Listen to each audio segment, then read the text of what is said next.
Yesterday we started the Vyakhya of Sri Maharajji's Kripalu Trayodashi, and I told you that Sri Maharajji wrote these 13 couplets to have a concise and clear explanation of his philosophy, how he teaches what is the essence of the Sanskrit scriptures. He's imbued all of that here in this Kripalu Trayodashi. So in the first 5 verses yesterday, we learned that there are 3 eternal tattva. And we saw several quotations from Vedas and other scriptures explaining to us that Brahma, Jiva, and Maya, God, the souls, and the cosmic energy, Maya, are 3 eternal existences. Anadi, Anant. They never began and they will never end. Jeev, the souls, are Chetan, just like God. So not only are we the same age as God, eternal, but we are also the same as Him in this way, that He is Chetan and we are Chetan. And soul is said to be Ansh of God, not because we are a tukada of Bhagwan, but because we are His power, His Jeev Shakti. All the souls are part of Krishna's Jeev Shakti. So we are Ansh of His Jeev Shakti. So soul is Chetan and Ansh of God. Maya is also God's power, not an illusion, but an actual power. But Maya is Jar. Maya is a lifeless and mindless power. And God is the Shasak of both Jeev and Maya. Now there's a third power, His Parashakti or Swarup Shakti, also called Yogamaya Shakti. This is God's personal power. God's personal power is what makes God all blissful, all-knowing, all-powerful, omnipresent. Through this power, all the impossible things are possible for God. This power is called His Antaranga Shakti, His internal power. Maya is called His Bahiranga Shakti, His external power. And soul does not belong to Maya because we are not Jar like Maya. And we don't belong to Swarup Shakti because we're not all-powerful like God. So we're in between. We're His Tatastha Shakti, marginal power, in between, not belonging to Maya, not belonging to Swarup Shakti. So there are 3 main powers of God: His internal power, external power, and the souls. Jeev Shakti, Maya Shakti, and Swarup Shakti or Parashakti. And we also learned that God is the form of divine knowledge and divine bliss. He is Sat Chit Anand. And He is not just blissful, He is bliss Himself. He is Anand Himself. And souls are eternally ignorant and under the bondage of Maya. So today we're going to go further ahead, starting on the 2nd verse on page 2.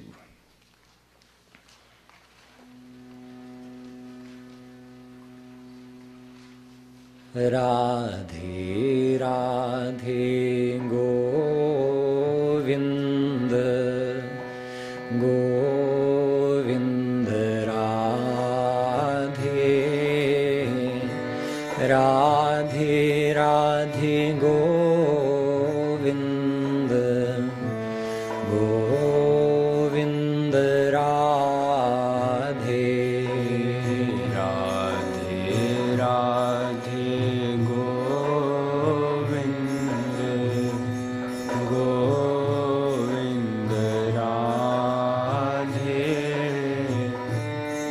Radhe Radhe Govinda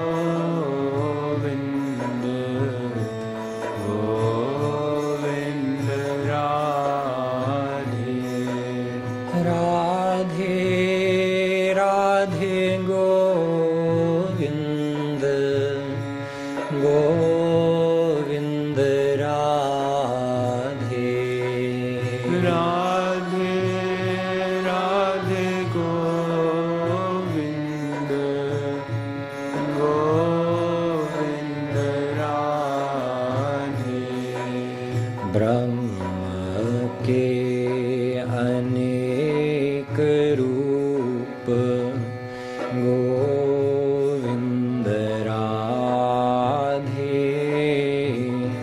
Sarvarup Ashraya Krishna Bata De Brahma Ke Anek Rup Govind Radhe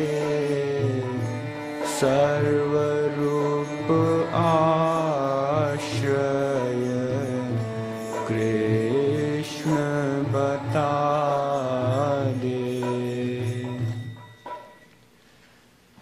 Yesterday we saw that both the souls and Maya are dependent on Krishna and are established within him.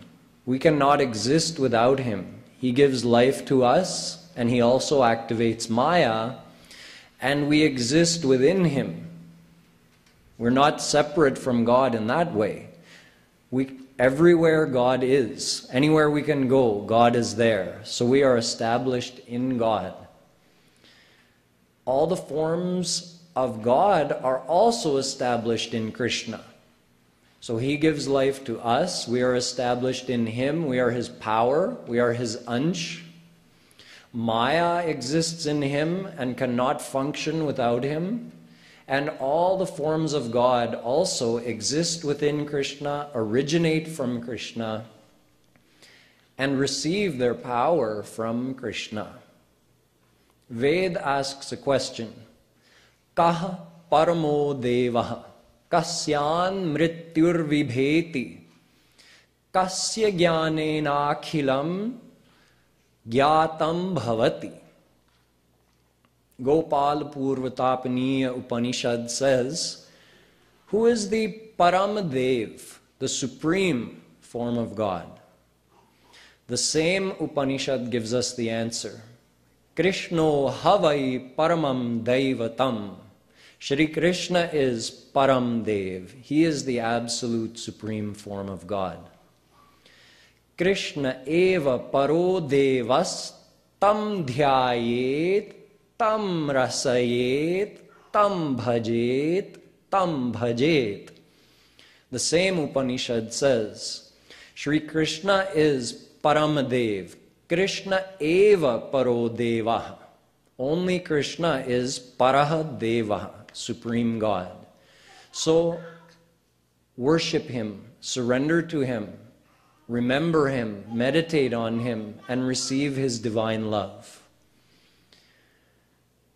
In Bhagavatam, it is described that there are three main forms of one single Supreme God. Vadanti tat tattvavidas tattvam yajnanam advayam brahmeti paramatmeti bhagavaniti shabdyate. So that Supreme God, one single Supreme Power, Shri Krishna, he has three main forms: Bhagavan, Paramatma, and Brahm. Bhagavan means his personal form as Krishna when he's revealing all of his divine powers. So as Bhagavan, Krishna has form, he has his name, obviously, he has his virtues like being kind, playful, charming, gracious, beautiful. These are all virtues of Krishna's personality. All of his gunas are manifested. His divine abode is manifested. He has divine associates, and he performs leelas with those divine associates. All of this happens in his form as Bhagavan. As Paramatma, he's concealing the divine love power. So only the almighty aspect of his personality is revealed. In that form, he is Mahavishnu, with 4 arms. He does all the work of this universe. Srishti, creating this whole universe, keeping track of all the karmas of the souls, giving the consequences of those karmas, protecting and maintaining the existence of this universe, and then in the end destroying it, and again doing Srishti. He does this as Mahavishnu, that is referred to as Paramatma. So as Paramatma, Mahavishnu, his almighty aspect, he has form, he has name, he has virtues, although all of those virtues are not revealed, but many of them are. He has a divine abode, but he does not perform leelas with his divine associates in that divine abode. That only happens when he's in his Bhagwan form. And as Brahm, all of his divine powers, or almost all of them, lie dormant. So as Brahm, the same supreme power, Krishna, is formless. No form, no name, no abode, no virtues manifested outwardly whatsoever, no leelas, no divine associates to share those leelas with. So this is one single supreme power, Shri Krishna, and his three main forms. So all the other forms are included in him. As Paramatma, his main form is Vishnu, but he has other almighty forms as well, Shiva, Durga, and there are many affiliated forms like Kali, Ganesh, Kartikeya, Lakshmi, Saraswati. These are all almighty forms, Paramatma's forms, Shri Krishna's almighty aspect.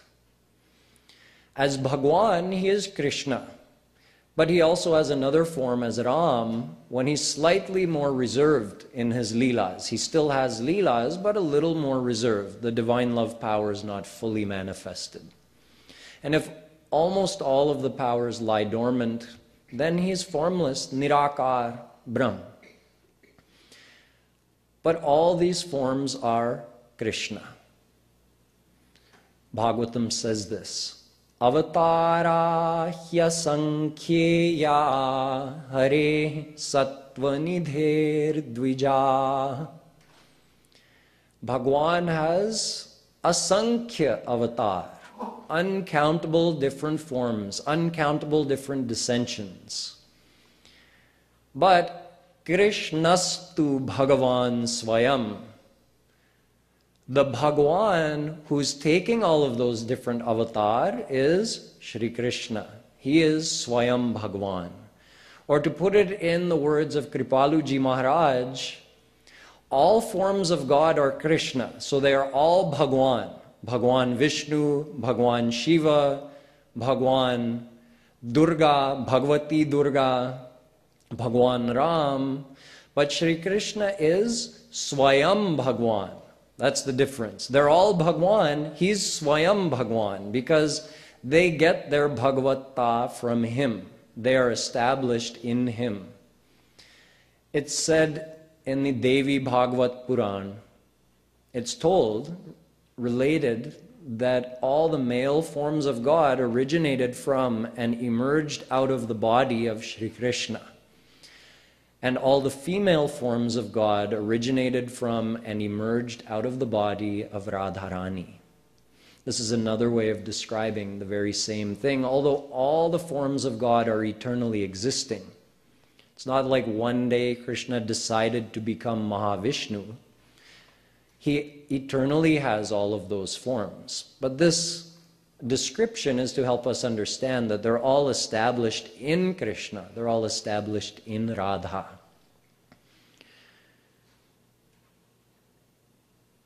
Ved also says, Sa eka eveshvaraha narayano khila brahmandadhipatire konshah. There's one single supreme God, Shri Krishna. His Ansh is Mahanarayan, Mahavishnu, who is the creator of Akhila Brahmand, uncountable Brahmandas. A Brahmand means a planetary system which includes an earth planet with souls living there, and their affiliated Swarg and Narak, celestial abodes and hell. So that's one unit, a planetary system called a Brahmand. There are uncountable such Brahmandas in this universe. And one single divine almighty power, Narayan, Mahavishnu, rules all of them. And he is Ekonshaha, Ekaha Anshaha. He's one ansh of the absolute supreme God, Shri Krishna. This word ansh we heard yesterday as well. We are also ansh of Krishna, but we are ansh of his Jeev Shakti. Here in this verse, when it is said that Vishnu is ansh of Krishna, he is ansh of his Swarup Shakti. Big difference. So all the forms of God are ansh of Krishna, but like I said yesterday, we're not direct ansh of him. We're called Vibhinnansh. Means separate. We have our own separate individual identity apart from Krishna. So we're part of his Jeev Shakti, but all the forms of God are they're not apart from Krishna at all. They are Krishna. They don't have a separate free will like we do. Krishna himself is all the other forms of God. So they are called his Swansh, Swa-ansh. It means he himself has taken those other forms. So we are Vibhinnansh, they are Swansh. So we are both his ansh, but in a very different way, because Vishnu is Krishna. So he has all the power that Krishna has. Almighty, all-knowing, all-blissful, omnipresent, all-powerful, all the time. So the forms of God are God. There can't be more than one God. They're all Krishna. Whereas we are all individual souls with our own separate identity from Krishna. But Krishna is the ultimate ashray. This verse says that God has uncountable forms. Ananta nama rupaya, Ved says. Ekopi san yo bahudha vibhati, Ved. Even though God is only one, yet he has uncountable forms, but the ashray of all of those forms is Krishna. That is what Sri Maharaj Ji has said here. Yasyaikani shvasita kalamathavalambya jivanti loma vilaja jagadandanatha Vishnur mahan sa iha yasya kala vishesho Govindamadi Purusham Tamaham Bhajami. Brahma Sanghita. Brahma says, O Govinda, O Krishna, you are Adi Purush. Meaning, you are the absolute supreme form of God who is the origin of and the ashray of all the forms of God. And Mahavishnu, who is the creator of this universe, whose one breath creates uncountable Brahmandas, and if he holds his breath, the whole thing is dissolved. That great of a supreme divine power, he is just a kala of you. He's just your power. He's your ansh. So great is Supreme God Shri Krishna. So, in other words, everyone is related to and dependent on Krishna. The souls, we get our life from him. Maya is activated by him. And even all the forms of God, their ultimate ashray is Shri Krishna. So everybody and everything is ultimately related only to Krishna. All the souls are only related to Krishna. All the forms of God are established in him. So Krishna is the ultimate refuge and ultimate goal of every soul. So we'll sing farther ahead now. Brahma ke anek roop Govind Radhe सर्वरूप आश्रय कृष्ण बता दे। राम के अनेक रूप गोविंद राधे, सर्वरूप आश्रय कृष्ण बता दे। सर्वरूप आश्रय कृष्ण बता दे। सर्वरूप आश्रय कृष्ण बता दे।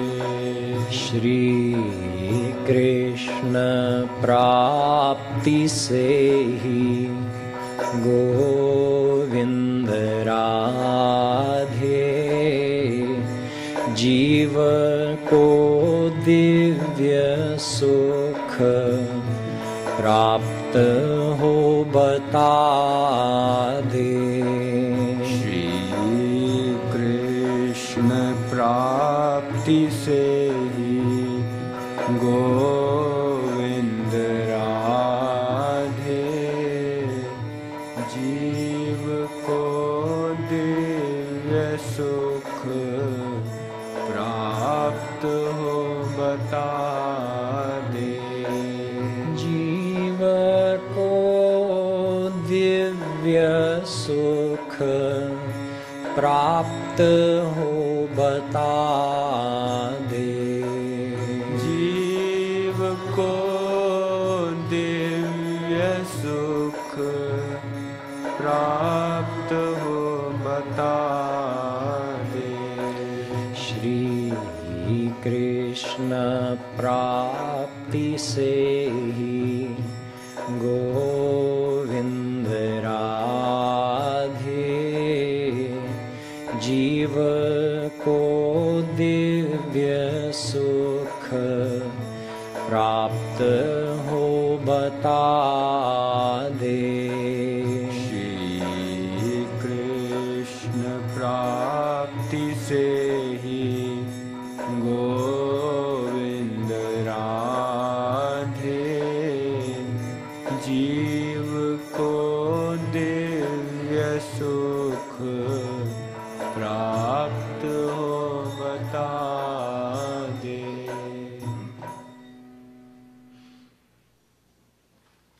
The souls under the bondage of Maya have been under Maya since eternity. There are three terms. Mayadhish, the governor of Maya, that's Krishna. Mayadheen, that's us, the souls under Maya. And Mayatit, which means those souls who have gone beyond Maya. So God, all the forms of God are eternally Mayadhish. Souls can either be Mayatit or Mayadheen. So we are all Mayadheen since eternity. I explained yesterday that had we ever been Mayatit, we could never become Mayadheen. Maya cannot just grab hold of God or a God-realized saint. Once you're with God, that's forever. So there's no way that you could become God-realized and then again come under the bondage of Maya. And if you are with God, you can never come under the bondage of Maya. Thus, we can conclude that if we are under the bondage of Maya today, we have always been under the bondage of Maya. This verse says that for the soul to find perfect happiness, the soul must attain Krishna, who is beyond Maya. There's no other way. Raso vai saha rasagvam hyevayam labdvanandi bhavati. Taittiriya Upanishad says very simply, Krishna is ras, which means he's perfect happiness. Thus, only by attaining him can a soul become blissful forever, only by attaining Krishna. So we are eternally under the bondage of Maya, but we could become eternally blissful if we attain Krishna. This verse says, Shri Krishna prapti se hi, only by attaining Shri Krishna. Rasagvam hyevayam labdvanandi bhavati eva. Ved says, only by attaining Krishna can you get perfect happiness. Jiva ko divya sukh prapta ho batade. Real happiness means divine happiness. We are all looking for happiness automatically because we're ansh of God. Sri Maharaji explains this many, many times, that the reason we do anything is only to find happiness. There's no other reason for any action. But if you ask someone, why do you want happiness? Most people don't have an answer. You can keep asking them, why do you do this thing? Why do you do that thing? Eventually you'll come to happiness. For instance, why do you go to work? The person might say, well, I have to earn money. Okay, why do you want money? Well, if I have money, then I'll get enough food, enough medicine, I can support my family, I won't suffer. And if I have extra money, I can enjoy something in this world. I can take a nice vacation, buy something I want, go to a nice restaurant. So with money, I have the means of enjoying this world. Okay, so why do you want to enjoy this world? For happiness, obviously. Then ask, why do you want happiness? No answer. There is an answer, but most people don't know it. And most people would think it odd that you would ask, what do you mean, why do I want happiness? Doesn't everybody want happiness? Yes, of course. Everybody wants happiness, but why? Why does everybody want happiness? So Sri Maharaji says it's very simple. We are ansh of God, and every ansh naturally desires his anshi. Anshi means the one whose ansh you are. So we belong to him. He is the soul of our soul. He is the origin of our life. We belong to him in every way. So we are his ansh. And every ansh is naturally attracted to his anshi. Just like a drop of water is ansh of the ocean. The ocean is anshi. So when that water evaporates and rains down somewhere in the mountains, what happens? The water runs downhill. And when does it stop? Only when it reaches the ocean. So that's an example of ansh being attracted to the anshi. Another example would be if you took a fistful of dirt, a clump of dirt, which belongs to the earth. This is ansh, the earth is anshi. Hold that here. The two are separated, but only because you're holding it separate. If you let it go, it immediately is drawn inexorably to rejoin his anshi. In other words, every ansh has a natural love for his anshi. So every soul naturally loves God. Loke nahi savidyeta yo narama manuvratah. Valmiki Ramayana says that there never has been, nor is there, nor will there ever be such a soul who is not a total devotee of Ram. Every soul desires God. The mind is another thing altogether. A person's mind might be polluted and confused and therefore may not accept or even want to think about God. But everybody's soul desires God. But our original question was, why do we desire happiness? And the answer to that is because God is happiness. We talked about that yesterday. Anando brahmeti vyajanat. God is happiness. So saying that we're attracted to God or saying that we're attracted to happiness is the same thing. So our soul eternally desires God, who is Anand, thus we eternally desire Anand. It's a natural desire. It's not like other desires that we created. For instance, we don't eternally desire to watch TV. Just take that example. We created a desire to do something like that because we thought that would make us happy. We don't eternally desire to have money. All these worldly desires are actually created by our mind. But one desire was never created. That's the desire for happiness. So that's the original desire, and all other desires are called fulfilling desires. Those desires are secondary because they're only there to fulfill our desire for happiness. Why do I want money? For happiness. Why do I want to enjoy anything in this world? For happiness. Why do I want someone to love me in this world? For happiness. Not just for the sake of love. Love is supposed to make me happy. So happiness is everyone's original desire, which was never created. It's actually part of our nature, our swabhav. So it can never be changed. No one can ever stop desiring for happiness. So in fact, we are eternally devoted to God, because desiring happiness means desiring God. But sometimes people just don't know this. So they think their desire is for the world when it's actually for God. So the question of finding true happiness depends on the correct knowledge. There are only two fields where we could seek real happiness. There are three eternal tattva. One of them is us, the souls. So that leaves two places to look. The soul is looking for happiness, so you can either look in Maya or you can look for that happiness from God.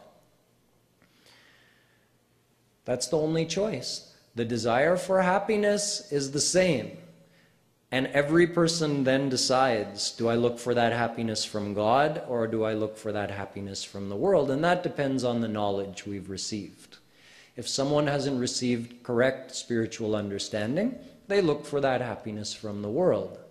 And someone who has received the correct understanding from a true saint looks for that happiness from God. The one who looks for that happiness from God finds it. And the one who looks for that happiness from the world doesn't, because it's not there in the first place. There's no verse in any scripture that says the world is the form of happiness. No. All the scriptures say God is the form of happiness. In fact, the scriptures say there's not even a drop of true happiness in this world. Not even a drop. Because the world is just made of Maya. Maya is a inert, lifeless energy. How can there be happiness in that? There's happiness in God. Someone might say, not a drop of true happiness? Nope, not even a drop. Then what do we experience? We all think we get some amount of happiness in this world. What are we actually experiencing? What we experience in this world is the reaction of our mind when we get the association of something we're attached to. That's it. So it's our own kalpit sukh, our own imagined happiness. It seems real to us, but actually we created the attachment. We had a desire for happiness, and we saw something in this world. So the original desire was for happiness, not for the world. In other words, the original happiness was for God. But we saw the world, so we created a secondary desire. If I get that thing, I'll find happiness. If that person loves me, I'll find happiness. That desire we created. Then we start developing attachment in those things, wherever we have a hope of finding happiness or a faith of finding happiness, we get attached to that thing by thinking about it repeatedly. This person will make me happy. Again and again we think that. This thing will make me happy. We think it over and over again, and our attachment grows. To whatever extent our attachment has grown, when we get that thing or that person, we get that amount of happiness. Less attachment, less happiness. More attachment, more happiness. And when you lose that person or that thing, an equal amount of unhappiness. If you had that much attachment, when you lose that thing, you get that much unhappiness. If you had that much attachment, you get that much unhappiness. So in fact, our scriptures say there's no happiness or unhappiness in this world. It's all just a creation of our mind. So those saints who have said the world is fake, they were not talking about the outer world, they were talking about this world in here. Our inner world of rag and dvesh, our world of attachments, of perceived happiness and unhappiness of our own mind. It's not the happiness or unhappiness of our soul, it's just our mind, our confused mind, which was correct in seeking happiness, but confused, thinking that it would find it in the world. So it developed false hopes, and the world is very alluring. It always offers a new promise. Well, this person let you down, but this person won't let me down. We always move on to the next. Oh, I thought I was going to get happiness from this thing. It didn't work out. Oh, I'll get happiness from that thing. So the world keeps us hopeful, but never fulfills that hope. Happiness is always just out of our reach. Just like you see in movies sometimes, they put, to get the donkey to pull the cart, they put a stick with a carrot hanging down in front of him. So when he moves forward to get the carrot moves forward too, because it's attached to him. So then he just keeps going after that carrot, but he never gets it. So happiness is always just ahead. Oh, it's so tantalizing. I just have to get this thing. But we spend our whole life like that, and we never are done. No one ever is finished. We always have one more thing, one more thing. So this is the illusion of worldly happiness, which keeps us in its grasp for our whole life. And not only this life, uncountable lifetimes. This is the ignorance of every soul under Maya. So that ignorance has to be broken through correct understanding, given by a true saint and based on the real scriptures of Sanatana Dharma. So with this understanding, then the soul's desire for happiness is redirected towards God. You don't try to stamp out your desires, you just divert them towards God. The desire for happiness is correct, it's natural. But you can keep looking in the world forever and never find what you're looking for. Like if you want butter, you have to churn milk. You have to churn curd. If you churn chune ka pani, whitewash, lime water, it looks the same as milk. So you think, oh, it looks like there should be ghee in there should be butter in there, let me churn it. You can go on churning for millions of years, you'll never get butter out of that. Churn the milk and you'll get butter. So go look for happiness where there is happiness, in God. We have been churning the chune ka pani of this world for uncountable lifetimes. Yet we still haven't woken up from this illusion. We still think, oh, there's happiness in this world. I haven't found it yet, but I will. If not today, tomorrow. If not tomorrow, the day after. And we go on like this for our whole life. There's an example given in our Shastras of Mriga Marichika. A deer gets chased out into the desert by a lion. The lion gives up the chase. He says, why? I'm not chasing him out into that hot desert where there's no water. But the deer doesn't realize the lion gave up, and the deer races out into the desert and keeps running. By the time the deer realizes the lion has stopped chasing him, he's in the middle of the desert and he doesn't know how to get back, and he's extremely thirsty. But he sees water up ahead, so he runs. And when he gets to that spot, he sees, oh, no, there's no water. It was a mirage. But the deer doesn't understand what a mirage is. He just knows, I saw water here, I came to this place, there wasn't water. Oh, but there's water there. So the deer goes ahead. He gets to that place, again, oh, no water. But water's just ahead. He keeps going until he's dying of thirst and he's collapsed in the sand. He says, I'm dying and I can't walk or run anymore, but there's water just ahead there. I can see it. If I just could have gotten there, everything would have been all right. That's what we do. Our whole life we chase the elusive happiness of this world, which is always so close, yet just out of our reach.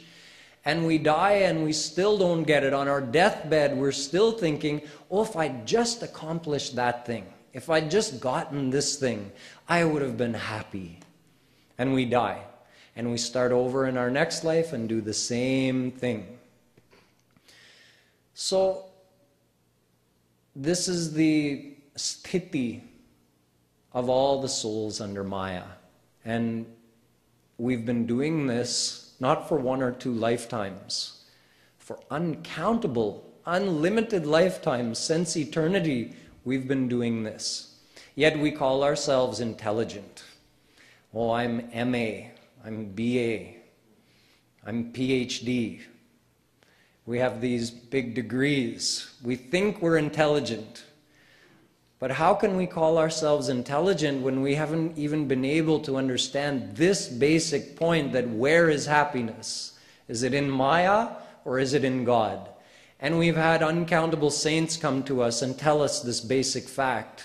And we say, yeah, it's okay, it makes sense, but I still like the happiness of this world. For 2 reasons. The world is pratyaksh and God is paroksh. We can see this world right in front of us. So it's very easy to think, oh, just let me try one more time. And the other thing is, because we're so attached in this world, even when our intellect has understood, no, I've tried this so many times, I haven't found happiness yet, it makes sense. Happiness is in God. If there are 2 people, and you know that one of them is named Ramesh, and you ask the first one, is your name Ramesh? He says, no, my name is Dinesh. Then you know the other one's name is Ramesh. You don't even have to ask. Process of elimination. We've proven through uncountable effort that there's no happiness in this world. So the happiness has to be in God. There's no other place to look. So we intellectually understand this, yet we're so attached in the world that our mind keeps bringing us back to this world. The happiness of this world is the happiness that our mind enjoys through the association of the worldly people and things through our 5 senses. Through seeing something, smelling something, tasting something, hearing something, or touching something, through these 5 ways, we get input to our mind, and based on our attachments, that gives our mind a feeling of excitement. And we call that excitement happiness. But that's just an excitement of the mind. It's the soul that wants happiness. The mind just gets excited and agitated by the so-called pleasures of this world. But that has never been enough for the soul. That's why even when we're enjoying the best things of this world, from deep inside we feel a lack. Isn't it confounding that even in your happiest moments you're not satisfied? Yet our mind is confused by this because we don't understand this fact that our mind feels the happiness, but our soul only feels the desire for God. So until you give God's happiness to your soul, your mind can enjoy the best things, the greatest things in this world, and your soul will always remain dissatisfied. All the enjoyments of this world are mayic. Your senses are mayic, and your mind is mayic. So you get mayic enjoyment. But your soul is divine. So how could mayic enjoyments satisfy your divine self? Only God's divya sukh, divine happiness, could satisfy you forever. So giving material pleasures to the divine soul in the hope of satisfying that desire for perfect happiness is akin to trying to see from your ear.